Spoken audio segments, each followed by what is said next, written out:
Thanks for checking out this movie review video. So this is for the 1973 release Lisa and the Devil, which I think is also known as The House of Exorcismus or something like that. It is an Italian horror film. It's from my favorite director of all time, Mario Bava. So please excuse me if I do a bunch of gushing about the cinematography and the directing with this because it's Bava and I just love how he does things.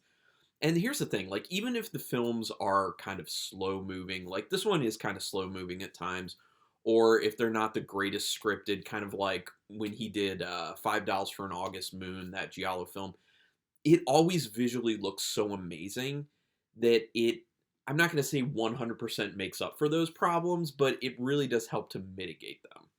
But anyway, I digress.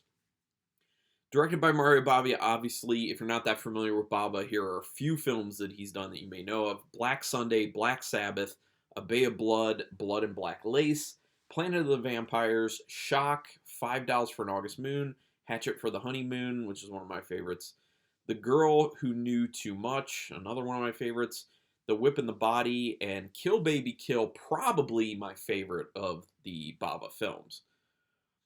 Written by Bava as well as Alfredo Leone, and Leone also wrote scripts for Rabid Dogs uh, and The House of Exorcism, which is actually just a recut of Lisa and the Devil.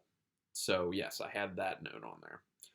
Leandro having a sucker in his mouth was added by Telly Savalas because he stopped smoking and did that instead of smoking on the film. Now, Telly Savalas played Leandro, obviously, the guy who was pointed at as basically being the devil, which I'm not 100% sure in the end if he is the devil or not, but he seems devilish at the least. And his performance was great, by the way. Telly Savalas is awesome in this. And I actually do like that little added quirky thing of him just having a lollipop in his mouth all the time. Like, how many films can you think of, especially from Italy during this era, where characters are going around with lollipops? It is cool to know that it was a substitute for cigarettes because that was obviously way more common in those films at that time. Anthony Perkins was actually offered the role of Max, but ended up turning it down. I think that's very, very interesting. I think the guy who played Max did a good enough job, but Anthony Perkins as Max would have been very interesting. And Betty Davis was sought for the role of the Contessa, and Contessa or Countess, however you want to say it. And Burt Lancaster was also offered a role, but obviously none of them ended up in it. This film is also known as The Devil and the Dead. Okay, that's way more like to the point of what the actual end of the film is. So I'm glad it's not that. Lisa and the Devil kind of points a little too hard at what the film is anyway. The House of Exorcism is probably a better title for it. Interesting intro with this, with the cards being flipped over. It's actually a really interesting way to do intro credits because intro credits are usually pretty boring. There was a Giallo film I watched recently, I forget which one it was, where I think it may have been The Double, which is not a good Giallo film, and just not a good film in general. Which, like, the intro was just like showing the credits on the front of a car, like the hood of a car, as it drove around town, but you couldn't really see anything else, so it was really boring to watch. This, not boring to watch, because like the flipping of the cards and revealing the pictures of the people, and then you get the names, really cool, really interesting, inventive way to do things. And that's Bava. Bava did a lot of that. I'm not necessarily going to say cutting edge, but a lot of different stuff. And he definitely had his own style to his films. You see people around when in the very beginning in town, but after Lisa meets Leandro, almost nobody is around, and she's lost on the empty streets. Then Bobby uses an oddly angled shot up at Lisa that is a little bit disorienting, which actually helps the audience kind of get into Lisa's head at that point because she's been walking all over the place. She's trying to find her way. You get the idea that she's lost. All these streets start to look the same. There are a lot of interesting long shots that kind of show like she's being enclosed and maybe like the walls are kind of feeling like they're moving in on her. It creates this kind of claustrophobic feeling along with the feeling of legitimately being lost there. So you then get that shot from below of her up and it's moving a little bit. it adds to that experience of like, this is disorienting, this is odd, and it's like you can feel and see her tension because of that angled shot. It's very good. When Leandro's mannequin turns into a real person, it raises the question, is he the devil and he's turning it into a real person? Or it was a real person turned into a mannequin? Or is Lisa kind of losing it? This film does a pretty good job of kind of laying out the potential unreliable narrator situation from because you're seeing everything from Lisa's perspective. And especially with how things kind of unfold in the very beginning, you get the idea that maybe she's just caught in her head. Maybe she's just seeing all this stuff, which I would argue that my idea of what actually happens in this film is that everything you see actually took place. And then what you see afterwards when she wakes up in that bedroom with, all the extra, nature growth in there is like that's just, years into the future. Like that's her soul basically trying to leave in a sense. And she's been dead for a while. But yeah, they do a good job of kind of setting up that potentially unreliable narrator situation. You just know the end of the foggy road is at Leandra's house when she's driving in the car with Lahar. The Lahars, I guess that's Francis and Sophia Lahar in their car after she, finds them because she's lost. That was some intensely thick fog, by the way. I liked it. I love intense fog thickness in film.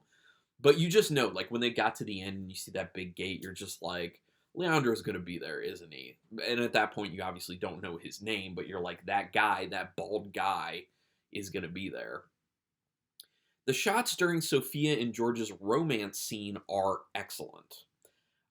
There's the movement around the candelabra shot as they're kind of moving towards the bed. And Bava does a lot of this where like he has the camera move around objects as characters are either standing there or moving past. And it gives you more of a feeling as an audience member like you're there. It also helps because with all the camera movement that he has a tendency to do, it tends to open the set up a little bit more, not just for the characters, but also for the audience, to make you feel more immersed, to make you feel like you can see more of what the place is. And it just makes it come to life a lot more. So that really cool kind of candelabra shot, very cool. And then also when they're about to start making love, the shot where you see their reflection in the mirror at the top of the cigarette case that's sitting open, which I assume is on like the bedside table. Just really interesting, cool shots. And this goes back to what I love about Bava because he's always throwing these interesting shots into his films. So, like I was saying, like even if it's kind of slow or even if the story's not the best, you know you're going to have some very visually appealing stuff to look forward to. It's very much at play here. And I would say that the story's not bad for this either. So, Maximilian, aka Max, comments that he's glad Lisa is back. This is a strong indication that something is off, especially because he brushes it off when Lisa asks what he means. That's kind of your first indicator that there's really more than meets the eye here. Uh, well, if you hadn't already picked up on the strangeness prior to that of a man with a mannequin at his shop and then Lisa leaving and there's all of a sudden no one around and then the intense fog and all of that stuff, this is a very strong indicator that he's just like, oh, I'm glad you're back. And she's like, what do you mean I'm back? And then he just kind of like moves forward the conversation and he's like, not going to address that one. When Max goes to the secret room with Cake, it appears he's potentially not all there. He does seem a little loopy, which obviously he is. It seems that he ends up talking to someone who isn't there, which you find out that is the case. I mean, physically their remains are there, but they're not actually there. Although you can argue that he is talking to the spirit of Elena, I guess. He then starts yelling in another room like he thinks a ghost is present. So I don't know, was that supposed to be him thinking that Carlos was around? I think that's kind of what was going on. The mannequin was of Carlos, who was Max's father. And the story is that Max was involved romantically with Elena. It was his love, his main love. He was head over heels for her, and she cheated on him with Carlos. And then I believe they were planning to run away together, And then that's when Max killed Elena, and then I guess Carlos was also killed at that point. But they had this mannequin because they were going to then do a rehearsal funeral for him. It gets kind of confusing with that, just because at one point it's he keeps going back and forth between, like, it looks like Carlos is physically there at times appearing to Lisa, but then it looks like it's just a mannequin at other times, so you don't really know what's going on. And then the reveal part where Leandro's actually talking to Lisa and telling her what's going on, and he says, "Oh, this is all a rehearsal for for Carlos's funeral." And she's like, "Oh, so he's alive at the moment?" And he's like, "No, he's dead." So, like, is he dead or is he alive? And why is it a rehearsal if he's dead? I don't understand. My assumption is that they keep just reliving things, and that maybe this is just a ghost state for all of them, but I think not at that point, because of what happens between Max and the Countess. Him killing her, and him killing Francis, Sophia, and trying to kill Lisa. So yeah.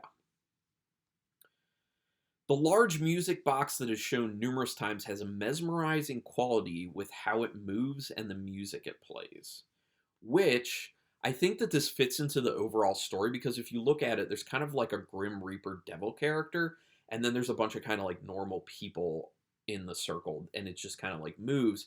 It's very visually appealing and very interesting, especially with the music accompaniment.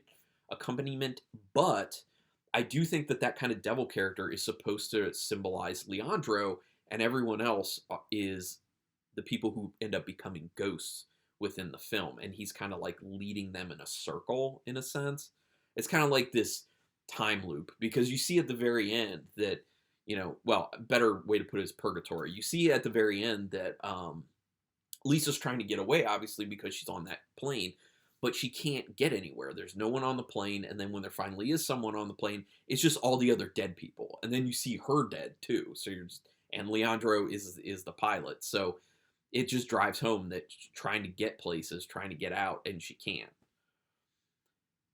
Um, the rotation of the music box pieces does end up getting mirrored with the camera work in the film, as there are many instances of circular movement kind of rotating around the characters.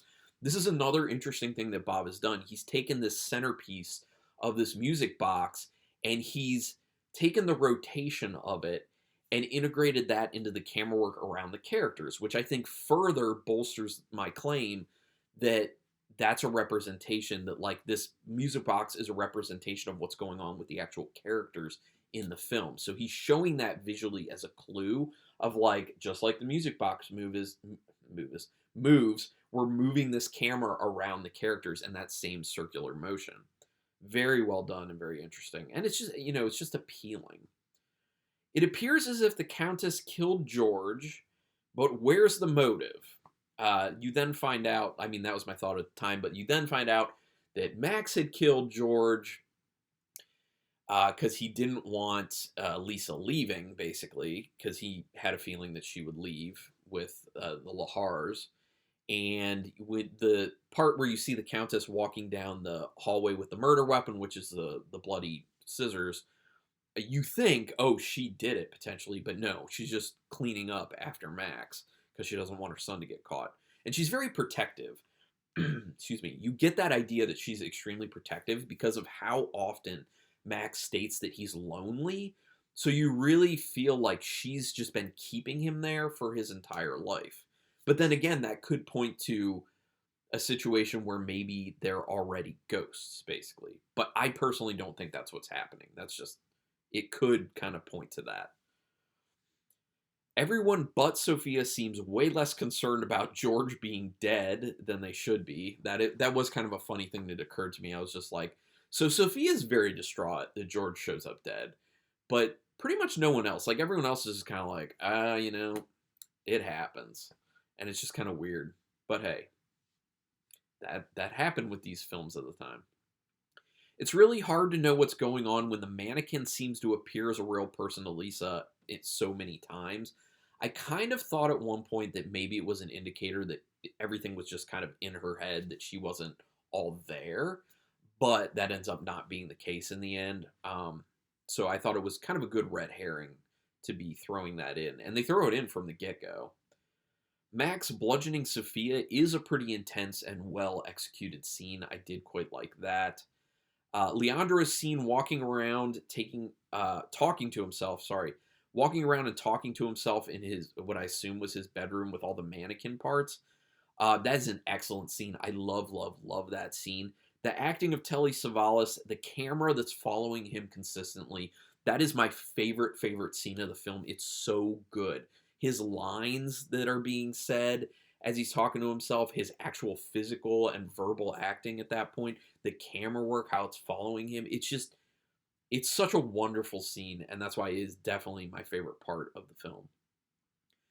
A dress rehearsal for the funeral ceremony. What is going on? I already talked about that, but yeah, at the time I was kind of like, what is happening?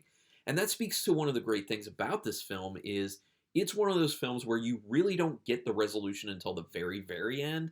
And it's kind of that like, dun, dun, dun, dun moment that it leaves you on where it's just like, now we're dropping all this on you right now.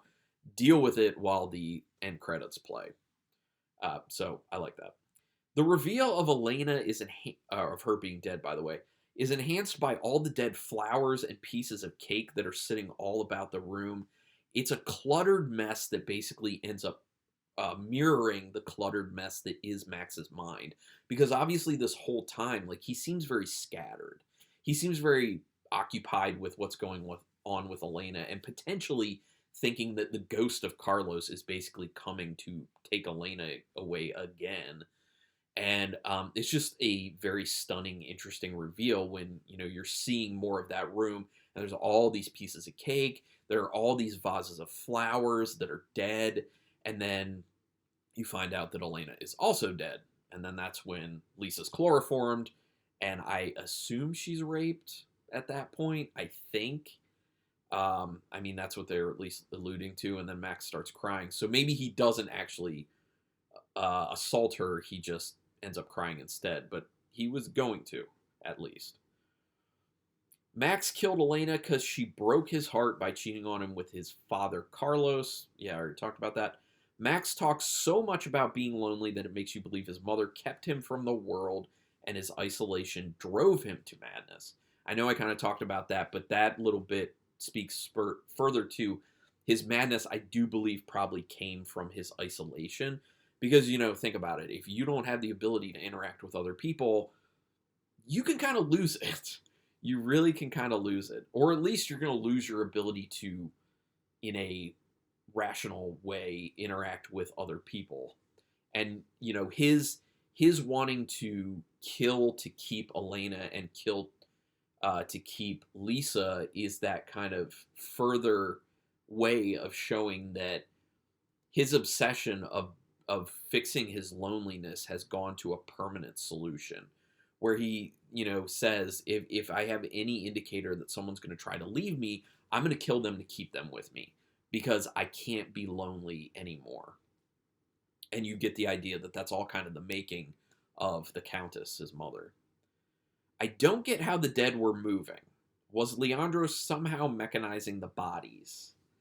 Now, I say that because that's what I was thinking at the time. But now that I'm doing the review, I do believe that that was probably a situation where Lisa was dead at that point. Because I believe that's after she had already woken up on the bed that's in, the room with all the overgrowth. So obviously that whole estate is overgrown at that point, like dilapidated and overgrown. So it's a jump in time. So I think that when she's seeing all the people at the dinner table, which is a really cool kind of like long shot, and they move, I think that's because she is dead and they are dead at that point. So it's basically ghosts interacting. The overgrown bedroom Lisa wakes up in looks stunning. Yeah, I love that shot. That is an amazing shot. And especially kind of when they like pan back and show you more of it and she starts kind of like working her way through it. Very cool. The ending keeps you guessing till the finish. I believe Leandro is the devil and Lisa died at Max's hands. Once again, like I said in the beginning, I do believe that all the events did happen, but it's kind of like a flash forward and her ghost is trying to basically leave the property. And you see how that turns out. She can't because the devil, Leandro, is keeping her there. I love the long shots Bava uses in this. They give interesting perspective and open up the scene. Also, the constant smooth camera movements. That's one of my biggest things. It's not just his positioning of shots and the shots that he establishes and how he frames things, it's the constant movement. And it's also not that it's just moving in an expected way. A lot of the times it's moving in these kind of unexpected ways with the characters. And it's always so smooth. And it's not just like one line. It'll have like an arc to it, like kind of like, you know what I'm saying. It's very visually pleasing.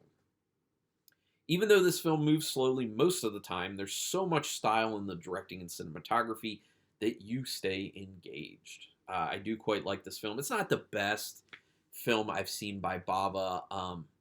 It's certainly better than $5 for an August Moon, because the story is terrible for that movie, but it's so rewatchable because it looks so good. I actually own that Blu-ray because I really enjoy it, even though it's a terrible story. But so out of 5 stars with half stars in play for this one, I'm going to give it a very solid 3.5 star rating. I do like it. I thought about 4, but I'm like, nah, it feels better at 3.5. I can't give them all the points for visual style. I can't. Some of it has to be predicated on, story and some other things, and acting and all that. But okay, so I would love to know everyone else's thoughts. If you've seen this film, go ahead in the comments. Let's talk about it. Do you love it? Do you hate it? Are you in between? Also, what is your favorite Bava film? And also, what is your favorite, this is what I really want to know, what is your favorite lesser known Bava film? One that I may not have heard of that you're like, you probably have this low on your list, if it's on your list at all. Bump it up. Let me know that. I would love to hear that stuff. But do me a quick favor, hit subscribe. If you've already subscribed, you are amazing. Thank you so much for that. I appreciate that. If you haven't subscribed, please consider doing that. It is quick and painless and costs you $0. And that is your way literally to thank me, to repay me for my time and effort that goes into these videos. It does keep me motivated.